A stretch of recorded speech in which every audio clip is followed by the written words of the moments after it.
Welcome back to Saturday Social, where we are joined by Clive and Matisse. OK, Joe, we are going to talk Arsenal. They've finally slipped off the top of the table, only on goals scored, it's worth pointing out. Very epic, close title race. But did get a few fans a little bit rattled, didn't it? A few fans concerned. Panicking is the right word, yeah. But we've got a very level-headed Arsenal fan in the studio, so we're going to talk about the squad. Yeah, I think it is a good time to talk about who has performed well and maybe who's underperformed a little bit so far this season. So we've got the whiteboard out, hit or miss. We're going to go through the entire Arsenal squad and we're going to get Clive's analysis on whether he thinks they've had a positive season or underperformed a little bit. So this is just on this season. Let's start with the goalkeepers. Well, David Raya. I mean, this is a tap-in, right? It's a tap-in. It's a hit, right? He could be the best in the league, could he? Yeah. Right? Do you think he is? I think modern football, the way it is, I think he's really, really good. We all use the goalkeepers now, extra players, don't we? So on for another Golden Glove as well. Yeah. We're not bad at clean sheets. Maybe it's the other end. We'll come on to that. Exactly. Stick him down, top player. David Raya down. Good. Next up, yeah. Kepa. So obviously from walking down Wembley Way. What were your thoughts on that decision to play Kepa over Raya? It's the right decision. It was the right decision for the squad. Okay. Walking down Wembley Way afterwards, maybe it wasn't the right decision, right? So because that game was fairly even until that mistake, and these things happen. But from he's probably a miss because of that alone. But from a squad perspective, I think he's been a hit, and I think he should stay. You know, because we've got things to do next year, and we don't want to be spending money on a backup goalkeeper when you've got somebody in the building. You have to protect that going forward. So he's a good keeper, decent keeper, but maybe he can win you a game but lose you a game, and on that day he definitely maybe lost us that game. So where are you sticking him? For now, because I'm going to have to do that for now. But I want to put it a little bit tighter to the... there you go. Okay. Got a lot of mags. There we go. Yeah, me. Yeah, I mean, next one we've got Tommy Setford. I mean, this is hard, isn't it? Really? Well, he is a bright young keeper. Yeah. You know, he's on the England track. He should be out on loan this year for sure. Yeah. You know, very popular in the club. I think he's going to be a big hit one day, and I think it's a great addition to us. Hit, but maybe alone. Yeah. Let's put him up. Setford alone. Okay. Good. Hit. Thanks, mate. Another one, surely, that's nailed on. What a player during Timber. He's been a big miss as well, hasn't he? Big miss. Again, Wembley, when that team news came through and Eze and Timber weren't playing, that was the moment the season sort of changed for us, really. And if he plays at City the weekend, I think we do even better. Him and Saka, for me, the best right-sided pair in the league, and we haven't got them. So the big hit and the big miss. Okay. Well, up and hit. He'll be up and hit, surely. Timber must be getting up and hit. Oh, sorry. Yeah. He's been a miss, but he's got to be a hit. Someone clip that. So Ben White, I think... interesting one. It's an interesting one. I think he struggled with the injury this year, and it's become quite clear that the gap between him and Timber has grown slightly. And sometimes when a player doesn't play, they get better, don't they? You know. And there has been periods this year we've lacked attack that people have wanted Ben White to play more, and I think he's missed out on minutes he deserves. But also injury is a big problem at Arsenal, right? And he struggled. And the England thing maybe distracted him a little bit as well. So for this season, he would be just a slight miss, but I rate the player very, very highly. Yeah. Matisse, what do you think about Ben White? Do you think he's going to still be there in the summer? I think it depends, because obviously Timber's been out injured, so he's going to need time to recover. I think Ben White, he's struggled with injuries, but he's also just not played. Has not had momentum with minutes because Timber's been so good. 9 Premier League appearances this season. Yeah, so it's like we can't forget what a player he was when he was playing in those early seasons when they were first challenging. He's clearly a very good player. He can also play centre back, so there's some positional versatility as well because he was there at Brighton. Yeah. So I think there's a road to redemption for him. I think Arteta's just got to share the game time between the two out a lot better than he has so far, because it feels like one just got overplayed and then injured, and it just needs to mix that better, I think, going forward. He's bang on, by the way. Timber did way too many 90s, and we suffered for it. So. Next up, again, surely should I just stretch up there, should I? Yeah. Stretch up there. I mean, I actually think he's improved this year. I think Really? he's getting better. Such a player, isn't he? Are you concerned that there's obviously a lot of big clubs linked with Saliba? Is that a concern amongst Arsenal fans that keeping hold of him, or are you confident with the amount that you're competing in multiple competitions that he will stay long term? It used to be a concern, but I think the way the Premier League is now, the games, the atmosphere, the environment, the details required, the stages, everything is really, really good in the Premier League. So where's he going to go? Go to Real Madrid? I don't think the competition is as good in the league. And so players now see this as a place to be, and he's where he is, and he signed his contract, so he'll be here for at least a couple more years minimum. Let's get him up then. He goes in here. And I have to say, the next player we're going to talk about, Christian Mosquera, this has been one of the revolutionary signings of the season, hasn't he? He's so athletic. He is. He can be a bit ugly on the ball on occasions, but when he's playing right back. When he's playing centre back, he's really good. He's young and he's raw. And he's like, was it 13, 14 million? I mean, he don't get those sort of bargains too much. Those sort of secrets are not out there anymore. We're all on our YouTubes, aren't we? We can see all the players coming. This one appears and he just settled down straight away. And I think this could be one of the buys of the year for us. And for a young man, 21, I think he just broke into the Spain team. So in 2-3 years' time, what's he going to be like, right? So I think it's a massive hit. Stick him up. And again, another one that is a tap-in for hit, isn't it? I mean, Gabriel, what a player. Yeah, I think... Sorry, I'm going to get quicker. I think he's had a great season, really influential. He's just flattened out in the last couple of weeks. Again, it's a repetition of games. He's fantastic in both boxes. He's a real leader. Again, if you look at the identity of Arsenal's team, the back end of the team is really quite strong, and he represents that. So with Saliba together, they're like a really good partnership. So, had that box office battle with Haaland, didn't he? Gabriel and Haaland. mate. Yeah, absolutely. Last weekend, but nailed on to be a hit. Next up, Hincapie. Another hit for me. Again, he's slightly different to what we had previously at fullback, where we're a lot more inverted, but he has a tenacity. And if you look at him and actually look at our manager and think he actually could be the player that represents the manager most, the way he plays, the passion by which he plays, he's like relentless. Our manager's had a bit of a view that people don't like his relentless nature on the sideline. He plays that way on the pitch. He does. Yeah, and honestly, I think his potential is huge. Again, he's 23. So I think he's got a massive future at left back or even centre back. So. Okay, stick him up. Matisse, you might need to just align some of those magnets while Clive's doing the next one. We'll let you do some magnet admin, mate. I'm so glad he's here, right? So, like, this player, for pure talent, Ricardo Calafiori, for pure talent, it's like no question at all. But a great talent is being available. Yeah. And every time we fall in love with him, he breaks down in injury or breaks down in the warm-up. And I think one of the big things for us this year has been fit in April. And we haven't quite had the players that we need, and he's one of them. So if he's pure talent and how he plays, he's an absolute hit. But from an injury perspective, can he be robust and can he get on the pitch? He would be a slight miss. Okay, interesting. I think the next one's a really interesting debate as well. It's Miles Lewis-Skelly. Before we come to Clive's thoughts, Matisse, let's get your thoughts, because there is a bit of talk that he might well be tempted away this summer. What are your thoughts on Miles? You can't be third choice left back. That's not a position where you're going to get any game time. He needs to develop as well. Obviously, he's still quite young, so being in amongst a group of top players is obviously going to be helpful, but you still need some sort of minutes. And I think he showed in his breakout season, similar in some respects to the season O'Reilly's having at City. He was integral, he had big performances against Real Madrid, big European nights, big high-pressure games. He's shown that he's got a lot of talent, and whether that's at left-back or in midfield, he needs to be at least a squad player where it's like second choice or some sort of rotational figure. He can't be third choice. So if Calafiori is to go, then I think Lewis-Skelly could stay, and him and Hincapie, they both offer something completely different in terms of that position. Lewis-Skelly more attack-minded, but if he's not gonna, if they're not gonna move on Calafiori and he's gonna be third choice, he has to leave. It's an interesting talking point with Miles, isn't it? Started just 2 of the last 34 Premier League games. That's since May 2025. Before that, he started 15 of the previous 22. People forget as well, he was starting and playing for England as well, and he had that debate where a lot of people were putting him as the first choice left back. He obviously now finds himself down the pecking order because he's not playing. How much do you think that will be on his mind if he does have a decision to make about his future? Yeah, he's been a victim of our squad building this year, without a doubt, and it's not his fault. He's just the game style and play styles maybe moved away from him slightly. So last year he was playing in midfield a lot more in sort of a 3-2 build-up. This year he's been asked to play on the outside and he's got a little bit exposed in those situations. That's all good for his development. This player, I think, has got a top future. Yeah. And I don't think we should be selling a player before we've seen him. And by that, I mean, we don't really know his best position. We haven't seen him in certain different scenarios. So whatever we decide to do, whatever he decides to do, he needs to play next year. So whether that's at Arsenal or he goes on loan, he needs to play. The opportunity to play, but the pecking order, he has to go and play. He needs the rhythm of playing. And when he has that rhythm, you can't miss his talent.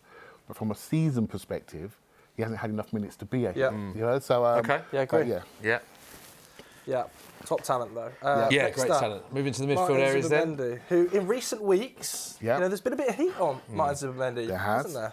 He's taken the criticism maybe for us not progressing the ball well enough. I think there are other players missing, like Eze, Odegaard, Havertz hasn't been there, Saka's not been there. So we're looking to the Spanish midfielder to be able to do the things that we saw should be on the tins, per se. I think he's struggled a little bit lately, but I'm a huge fan of him. And we've got goldfish memories, football fans. We forget the first part of the season where he was literally superb. And him and Rice, there was no better partnership for a big period of the season. And also he's done well in the Champions League as well. I just think it's been overplayed. And it's been overplayed for maybe two factors. There's the Merino factor and there's the Norgaard factor. And I think if Merino was here, I think he would have been rested a little bit more. So, Yeah, I mean, he's played 93% of the minutes for Arsenal this season. I think only David Raya, maybe Declan Rice as well, have played more, which is first season in the Prem. Where are you on Zubimendi? I think he's in his debut season, you have to remember. Yeah. And he's in the melting pot of the position of the midfield, which is in the Premier League, it's athletic, it's high stakes, your head's got to be on a swivel.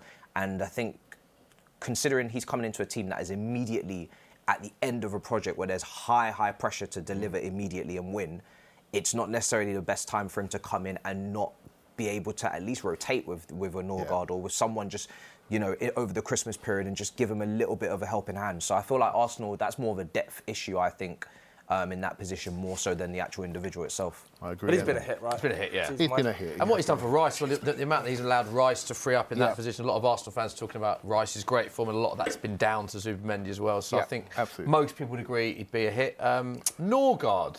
Yeah, now, I think he's been a hit in the club. I mean, he's really well loved in the club and sets a great leadership example, the sort of player that Chelsea could do within their squad to help knit the young players together.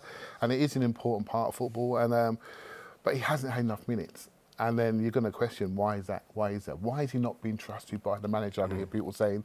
And I don't know. I think there should be a little bit more time for him to play in the Premier League. But part of that is the way we play. We don't win 4-0. So there's been an opportunity to maybe give those end of the game minutes. The games have been a bit tight and the goal is obviously to win. So he's suffered for that, actually. So from this perspective, he's been a slight miss. But from an Arsenal perspective, I think it's really, really valuable. Okay. Yeah, never started a Premier League game for Arsenal yet. Anyway, I think the next one is an obvious one. We can almost just put this straight into him. Clive saved a bit of time. I mean, we all love Deck. What a player. Been sensational. Do you think he should win Player of the Season? If we win, he should. We need to win, right? If he finished second, if he should it be finished Bruno? second, who? He didn't like that. We got last time it was a bit of rattle. Very calm on the show. Where'd that come from? So, no, it should be Bruno. But I think Declan's he's the de facto captain now. Love it. Yeah. Okay, Martin Odegaard. And he is the captain. And I think, again, availability is the best ability, and he just really hasn't been available. But when he is, he runs the whole show. And the City game last weekend really showed what he does and his value to the group. A group that's still trying to get over the line psychologically, he has that ability to make the team feel comfortable and other players better. So from a senior perspective, he's a slight miss, but for the team perspective, he's a massive hit, and I just want to see more of him, available, fit, and in the big moments. So he's a hit, but there's a discussion maybe for the future. Does he stay in the project or does he decide to go another way? But he's got a World Cup coming up where he's the skipper of Norway, and I think after that it'll be interesting to see what happens. Yeah, 6 separate spells out injured this season for Odegaard. Yeah. Interesting. Okay, Eze. So Eze, he's part of the new regime, the new crew at Arsenal, and I think he has to almost compete with Odegaard and compete with players that have been here a few years, that have been part of our attack. Again, we saw the sort of the best of him last weekend. I mean, when he hit the post with that shot, none of us saw that coming, right? And that's the sort of qualities that we need to add into the team. So I think he almost dictates the future where I'd like to see the team go. So for me, a huge hit, really doing well. I just want to see more of him. Love it. Stick him as a hit. Okay. Next up, Mikel Marino. Yeah, and another player that could have been in the Chelsea dressing room, sensible adult. you need more of these types. I nickname him the bank manager because he's so sensible, right? So a player that I think we've missed massively. Yeah. You know, we can have fatigue injuries and, you know, hamstrings, and you can blame rotation. When you get a broken foot, you think, oh no, that's just unfortunate, you know. And if we had him in his crunch moments, I think we'd have a lot more direction, a lot more creativity, and I think it's a big miss for us. But a hit over the season, again, injury is the only thing that stopped me putting out there 20 seconds ago. You know? So, there's a crazy stat with him, actually. He's got the best minutes per goal and assist of any Arsenal player in the Premier League this season who's had a minimum of 100 minutes played. He'd have scored that header as well, wouldn't he? Yeah, he'd have bagged that header. Oh my goodness, yeah. Max Dowman, talk to me about this kid, the ceiling of this kid. I mean, he's not a secret to people in the game, and it's almost like keeping the hype down, isn't it? You know, I've seen him close up when he was 14, and I couldn't believe it. I came home. Really? I came home and thought, well, I've never played football, because this guy is completely natural. He plays the game in the future, and he can see everything, and it's incredible to watch. I was there when he scored against Everton, and the whole ground went crazy. Yeah. And it's a great thing for English football, really, that we've got somebody like this coming through, and we've got to look after him, protect him, and not put him on a pedestal too quickly to chop him down. But he's on his way. He's got good people around him, and he's the future. Good point. Love it. Okay, this is where I think it starts to get difficult, into the forward line, because there's been a lot of chat, hasn't there, about this Arsenal forward line. Let's start with Saka. Well, okay, please get fit. I mean, he is our reference point. When we play, everyone knows we're a right-sided team. We go into him, he protects it, rolls out, and we go into Odegaard, and we go from there. We've been that team for 3 years, and he's just not here at the moment. I think he's close to coming back, maybe even today as we record. He's a key player for us. I'd like to see something on the left-hand side to take the burden out of it. Obviously, the next one coming up, Noni's coming to the group to basically help protect his career and take minutes away. But they've both been injured at periods of season. Yeah. So, again, injury is a big thing. But massive hit, franchise player, new contract, here forever, hopefully. Job done. Okay, love it. Noni. Again, I think this has split some fans, hasn't it? Noni's performances. 2 goals, 1 assist in 22 appearances, but worth contextualising that with 14 of those have been starts, because there's obviously a lot of that are off the bench. So where were you with Noni's season in terms of whether it's been a hit or a miss? So when he first was linked, I went, oh, that's not going to work for us. Did you? Know? And I did, I've got to be honest, and say I wasn't too sure. But quickly when he worked it out, I thought, this is a really smart thing. Someone can play left and right, young, obviously good for the group. The group know him. It's a squad game.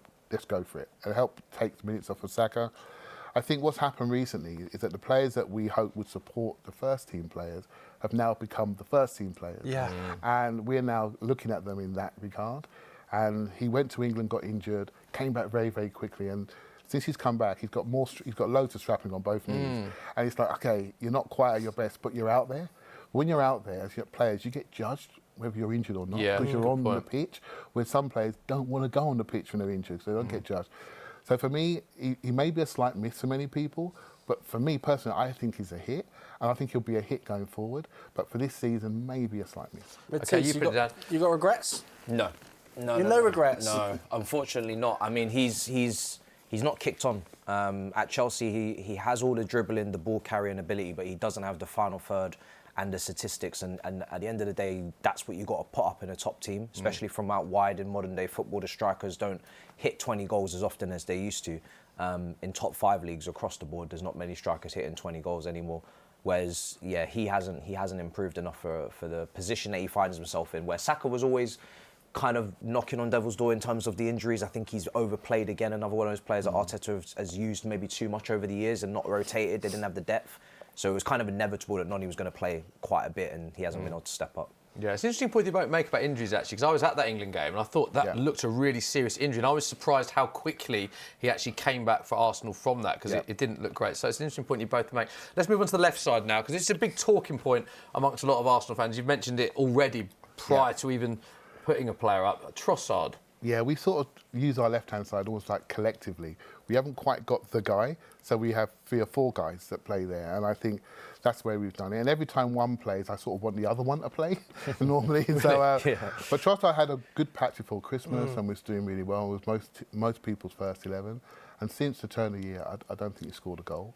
And he was called our best finisher, so he's gone off. And when you get to what I call winning time, which is this period of the season, the tendency is to be a little bit more harsh on players. So at this moment in time, my recency memory says you're a bit of a miss. Over his Arsenal career, he's been a hit, but I think he's coming towards the end where we need to upgrade on that side. So obviously we're playing Newcastle today, and I'm hoping he can do one for us, but over the season, a slight miss. Okay. Stick it down then. Next up, we've got Gabby Martinelli. Yeah, so Premier League Martinelli, its numbers are not great. All comps Martinelli is fantastic, right? And I think this is the problem with our left side again. You know, when he plays focused and he's really on it, he's a very good player. But I think we projected that he would be like a Saka, and so he's got like that sort of contract. And he's not really performing like that. He's now performing maybe slightly as a squad player. But every time I say that, next game he puts one in the net, particularly in Europe. So he's one of those players I find very difficult to read, if I'm honest with you. Yeah. But when he's mentally there, he's excellent. And I think that's the area of his development. It's more of a mental focus. Talent-wise, he's pretty good. He's still quick, not lost a yard. So it's interesting to see what he does. If he stays, will he develop into a squad player? If he stays and changes contract? Or will he go and seek past his new? It's right on the edge of that one. So. You're bang on about this.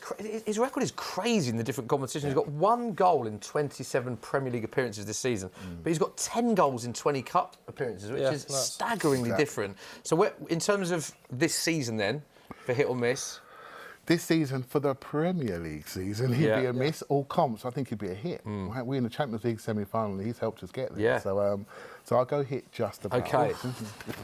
Cheeky this one. Joe's not Yeah. sure. Right, Here we go. This is a Victor big talking Gyokeres, point. big talking point, as Joe says. Yeah, What have you made of Gyokeres' season? Right, here goes the comments. Right, so basically, I think when he was brought in, we needed a centre forward. We didn't have one. We've got loads of false nines, Merino, Havertz, Jesus, but we haven't got a true centre forward. So I was behind the signing. The other centre forwards in the league, like Voltemada and players like Isak and Ekatike and Isak, they sort of fit my eye much more, you know, if I'm honest with you. But this guy's probably got as good a numbers as anybody. Yeah. But from a play style point of view, I think it's been a challenge for a lot of Arsenal people because some of the technical ability's not been there. But from a numbers point of view, he does okay. And I think we need that profile in our squad. You know, so Kai Havertz probably the most preferred centre forward for most people, I want to say, but he's been available. Kai Havertz done his first 90 minutes against Man City at the weekend. It's crazy. And so we are not here without this guy, whether you like him or not. We're just not. So, Matisse, where do you stand on Victor Gyokeres this season? I think for him to thrive, Arsenal need to go back to almost their first title challenge in the season a little bit, where they were a bit more fast-paced. They got the ball forward a lot quicker than they do now. They're more methodical now. They're more controlled, more risk-averse, and I think that doesn't really suit him. He needs to play in transition. He needs to play quickly, early. You've got to release him. So I think there's a clash of styles there, which is a main issue. Also adaptation to the league, because obviously Portuguese league is far lesser quality than the Premier League. But for me personally, I don't gravitate to him just purely. The technical side is nowhere near the level I think it needs to be to lead an Arsenal level team, title challenging team. And he's not a Haaland level finisher. So for me, he just kind of sits in this limbo. Okay, where are you going to put him down? I'll say... He's on the fence with this one. Yeah, I am on the fence with it because I recognise how important he is, while recognising their deficiencies there, particularly hold-up play. What do you think about his pressing as well? His pressing's okay. Yeah. It's okay. His hold-up play's okay. Yeah. But you know what he can do? He can kick the ball hard into the net. Yeah. And last time I looked... You're on the fence, aren't you? That's really important, There's a lot of things right? He's on the fence, Can I stick you in the middle, right? No, we can't have no fencing. I mean, you could go there technically because if you run out of space. Yeah. Let's go here. Okay. All right, so, That's a hit. Two more, the last two. Yeah. Kai Havertz and Gabby Jesus. Again, availability. Senior player, been here a while now. One of our sort of leaders in the group. Yeah. Not sure what's coming next with him. You know, I think his time at the club's coming to an end. Good player, good guy, just not quite enough end product for the team. And I think he almost epitomises where we are in attack. Lots of good players that are nice and neat, but you need the guy to put the ball in the net. And we tried to do that with Gyokeres, but maybe he's not as neat as the other guys. So I think this guy is probably a miss. Okay. And finally, Kai Havertz. Kai Havertz. I'm going to contradict myself here because he hasn't played enough to be a hit. But for me, he's the Arsenal's best centre forward. So you've got to stick him here. So stylistically, he suits what we do. We like that collective way of playing, that movement, rotation. He fits the other players. He fits Odegaard. He fits Saka. He fits them. So for me, he has to be a hit. It's your list, Clive. Stick him down. So It's a hit. Yeah. Hits. You're saying hit, yeah. Wow. So There we go. Matisse, any changes you would make before we get a break? Yes, I think Havertz would be a miss for me. Obviously, the unavailability is a big issue. The game against Manchester City, as good as the link-up and hold-up was, the finishing was poor for multiple chances. That's title defining potentially. I'd put Eze down as well. I think for a player of his age, Premier League experience, quality, he hasn't been as consistent or to the level that he is capable of in this Arsenal team this season. And I think Martinelli also would definitely have to come down as well, because I think the Premier League is your bread and butter, and that's what you're judged on, and he's just not been anywhere near the level in the Premier League for a long time, I think, as well. Okay, those were Matisse's thoughts on Clive's hit or miss of Arsenal squads this season. But what are yours? Let us know at home.